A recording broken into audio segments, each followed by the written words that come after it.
जो राजा अपने किले में कैद है, उसका अपमान केवल उस राजा का नहीं बल्कि संपूर्ण धर्म और न्याय का अपमान है।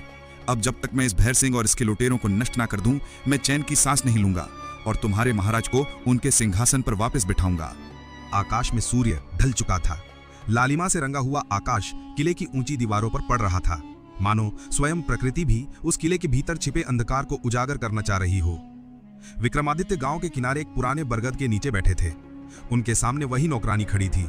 वो लगातार कहे जा रही थी, स्वामी, इस किले के चारों ओर गहरी खाई है, पुल केवल भीतर से खुलता है, रात में पहरेदारों की संख्या 2 गुनी कर दी जाती है और सबसे बड़ा भय यह है कि भैर सिंह ने किले के भीतर गुप्त सुरंगों में ऐसे जाल बिछाए हैं कि एक बार कोई अंदर घुस जाए तो कभी बाहर लौट नहीं पाता।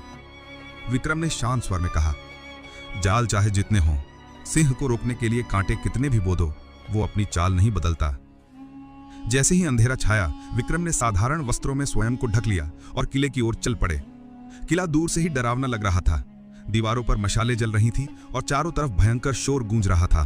कभी हंसी, कभी शराब की बोतलों के टूटने की आवाज, कभी तलवारें भिड़ने का खेल। विक्रम चुपचाप खाई के किनारे पहुंचे। उन्होंने देखा पुल ऊपर